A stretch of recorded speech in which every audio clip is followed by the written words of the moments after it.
The heavy-duty around door seal draft excluder prevents wind, drafts, and rain from getting in around the sides and top of the door.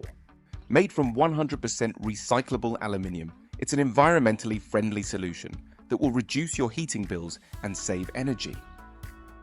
You will need a tape measure, pencil, hacksaw, scissors, pliers, bradawl, and a screwdriver. Step 1. Preparation. Using white spirit, make sure all surfaces are clean and free from dust, dirt, and grease. Allow to dry completely. Before fixing, inspect the lengths. The 3 lengths with a straight rubber are to be fitted on the top and latch side of the door, and the 2 lengths with curly rubber are to be fitted on the hinge side. Step 2. Fit the top.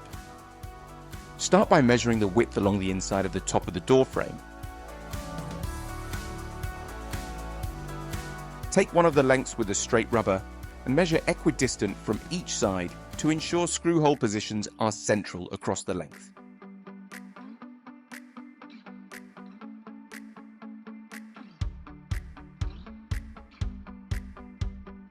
Pull the rubber out of the way and cut to size using a hacksaw.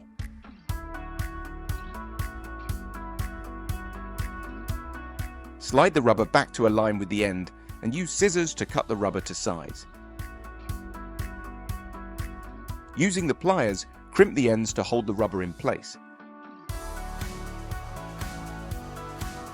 With the door closed, hold the top length in place and apply a small amount of pressure to the rubber, 6 to 9 millimeters from the thick edge of the metal.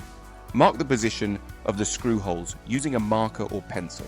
Before fitting, it is advisable to make small pilot holes with a bradawl to facilitate easy entry of the screws.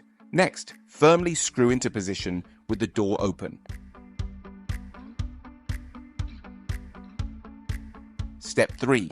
Fit the latch side. Take one of the lengths with straight rubber. Slide the rubber out of the way and create a notch 5 millimeters into the thick part of the metal using a hacksaw.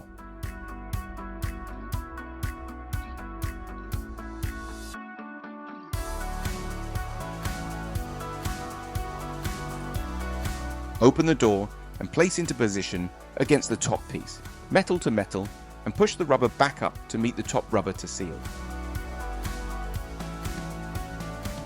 Crimp the end using pliers to hold the rubber in place. On the other end, trim the rubber to size using scissors and crimp with pliers. With the door closed, apply a small amount of pressure on the rubber and mark the position of the screw holes. Open the door before fitting as before. Whilst the door is open, take the measurement for the bottom piece by measuring the remaining space. On the final length with the straight rubber, measure equidistant from each side to ensure screw hole positions are central across the length. Pull the rubber out of the way and cut to size using a hacksaw. As before, cut the rubber to size and use pliers to crimp the ends. With the door closed, apply a small amount of pressure on the rubber and mark the position of the screw holes. Open the door before fitting as before. Step 4. Fit the hinge side. Using the lengths with the curly rubber, repeat the previous steps to fix into place on the hinge side of the door. It is important to take great care to ensure the door doesn't catch the rubber along the hinge side when closing. On slightly twisted doors or frames, fit the hinge side strips with the door closed so that it just touches the doors. This will prevent any possibility of the rubber being trapped when closing the door.